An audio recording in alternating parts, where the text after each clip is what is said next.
ശാന്തി അവ്യക്ത സന്ദേശം. ഇന്ന് ബാബയുടെ അടുത്ത് വദനത്തിൽ ഭോഗമായി എത്തിച്ചേർന്നു. ഇന്ന് വദനത്തിൽ ബാബയുടെ സമീപത്ത് എത്തിച്ചേർന്നപ്പോൾ ബാബ വളരെ സ്നേഹത്തോടെ, വളരെ മധുരമായ ദൃഷ്ടിയോടെ പുഞ്ചിരിക്കുകയായിരുന്നു. ഞാൻ ബാബയോട് പറഞ്ഞു, ബാബ, അങ്ങ് ഇന്ന് ഏത് കാര്യത്തിന്മേലാണ് പുഞ്ചിരിക്കുന്നത്? അങ്ങേക്ക് ഉള്ളിൻ്റെ ഉള്ളിൽ വളരെയധികം ചിരി വരികയാണല്ലോ.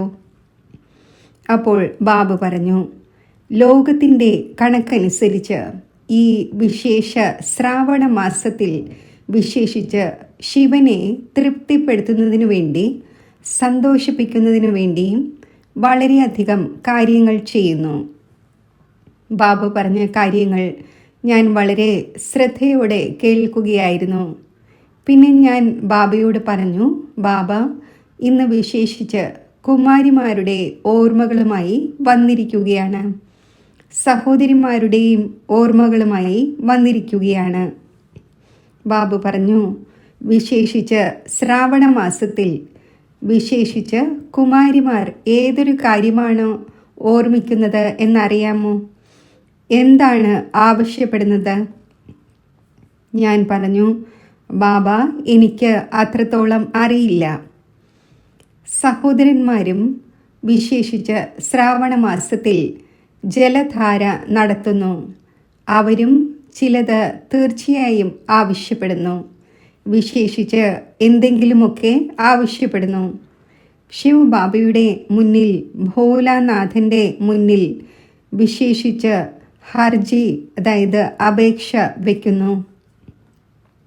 അപ്പോൾ ഞാൻ പറഞ്ഞു, ബാബ, ഏതൊരു അപേക്ഷയാണ് വയ്ക്കുന്നത്? എന്താണ് ആവശ്യപ്പെടുന്നത് എന്ന് അങ്ങ് പറഞ്ഞു തന്നാലും. ബാബ പറഞ്ഞു, നോക്കൂ കുട്ടി, ശ്രാവണ മാസത്തിൽ ലോകത്തുള്ളവർ ശിവഭഗവാനിൽ ജലധാര നടത്തുന്നു.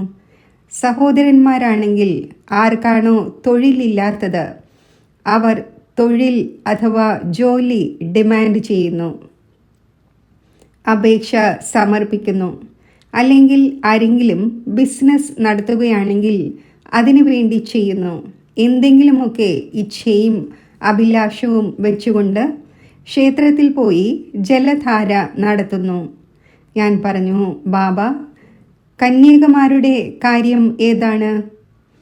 ബാബ വളരെ സ്നേഹത്തോടെ പുഞ്ചിരിച്ചു. ബാബ പറഞ്ഞു, കുട്ടി, അജ്ഞാനകാലത്തിൽ കന്യകമാർ അല്പം അറിവുള്ളവരായി മാറുമ്പോൾ വരം ചോദിക്കുന്നു. രണ്ടാമതായി തൻ്റെ ക്ഷേമത്തിനും സന്തോഷത്തിനും വേണ്ടി മനസ്സിൽ ഏതെങ്കിലും ഇച്ഛ വെച്ചുകൊണ്ട് പോകുന്നു.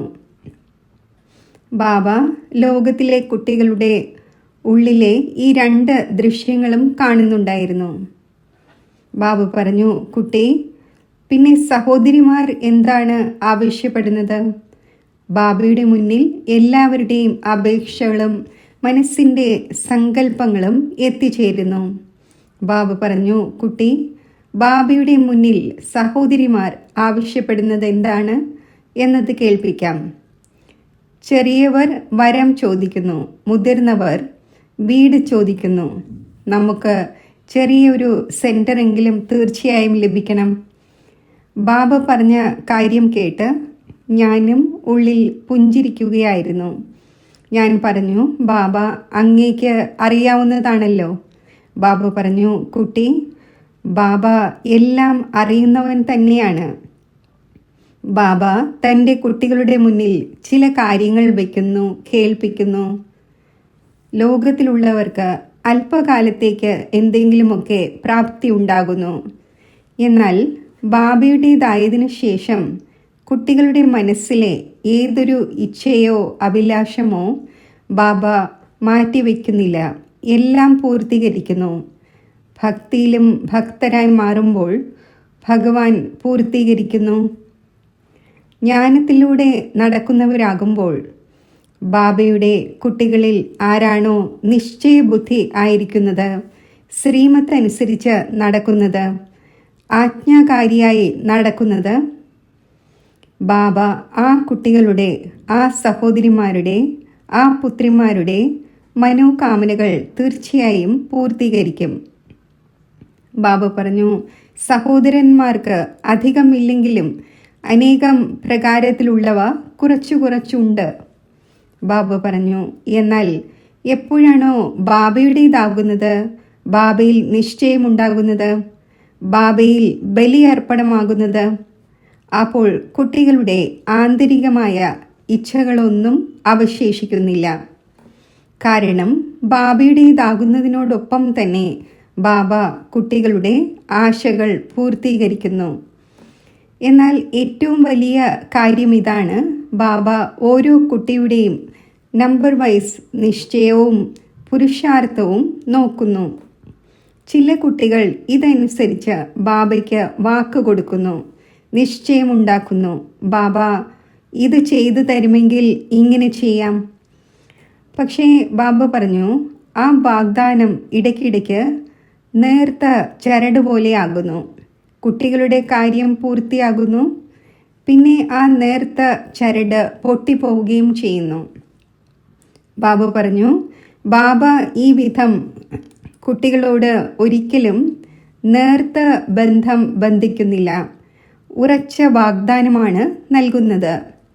കുട്ടികളും എപ്പോഴാണോ പൂർണ്ണമായും സമ്പൂർണ്ണ നിശ്ചയബുദ്ധിയായി ബാബയ്ക്ക് തൻ്റെ സർവ്വതും സമർപ്പിക്കുന്നത്, അപ്പോൾ ബാബയും തൻ്റെ കുട്ടികൾക്ക് സർവ്വതും നൽകുന്നതിന് ബന്ധനസ്ഥനാകുന്നു. ബാബ ഇന്ന് ഭക്തരുടെ അടുക്കൽ ചുറ്റി സഞ്ചരിച്ച ശേഷം വന്നതായി തോന്നി. ബാബ പറഞ്ഞു, ബാബയുടെ അടുക്കൽ കുട്ടികളുടെ വിശേഷ ഓർമ്മകൾ എത്തിച്ചേരുന്നു. വിശേഷിച്ച് സഹോദരിമാരുടെ ഓർമ്മകൾ എത്തിച്ചേരുന്നു, കന്യകന്മാരുടെ ഓർമ്മകൾ എത്തിച്ചേർന്നു, സഹോദരന്മാരുടെ ഓർമ്മകൾ എത്തിച്ചേർന്നു. ബാബ പറഞ്ഞു, എൻ്റെ കുട്ടികൾ എന്നെ അല്ലാതെ മറ്റാരെ ഓർമ്മിക്കുവാനാണ്? കാരണം ഭക്തിയിൽ അനേകരെ ഓർമ്മിച്ച് ബുദ്ധി അനേകരിൽ അലഞ്ഞു തിരിഞ്ഞു. അതിനാൽ ബാബ കുട്ടികൾക്ക് ഒരേ ഒരു മന്ത്രമാണ് നൽകുന്നത്, മന്മനാഭവയുടേത്. ബാബ പറഞ്ഞു, അഥവാ കുട്ടികൾക്ക് ഒരേ മന്ത്രം ബുദ്ധിയിൽ ഉണ്ടായിരിക്കുമെങ്കിൽ ഒന്നിൻ്റെ കാര്യം, ഒന്നിൻ്റെ തന്നെ ഓർമ്മ ബുദ്ധിയിൽ ഉണ്ടായിരിക്കുകയാണെങ്കിൽ ബാബ കുട്ടികളുടെ ഓരോ കാര്യവും എല്ലാ രീതിയിലും സമ്പന്നമാക്കുന്നതിനു വേണ്ടി ഇരിക്കുന്നു. പിന്നെ ഇപ്രകാരം പറഞ്ഞതിനു ശേഷം ബാബയുടെ മുന്നിൽ ഭോഗ് വെച്ചിട്ടുണ്ടായിരുന്നു. ബാബ വളരെ സ്നേഹത്തോടെ ഭോഗ് സ്വീകരിച്ചതിനു ശേഷം ഭട്ടിയിൽ വന്നു ചേർന്ന കുമാരിമാർക്കും സഹോദരിമാർക്കും വളരെയധികം ഹൃദയത്തിൽ നിന്നുള്ള സ്നേഹസ്മരണകൾ നൽകി, ഹൃദയത്തിൽ നിന്നുള്ള സ്നേഹവും വാത്സല്യവും നൽകി. പിന്നെ സ്നേഹസ്മരണകൾ സ്വീകരിച്ചുകൊണ്ട് താഴെ എത്തിച്ചേർന്നു. ഓം ശാന്തി.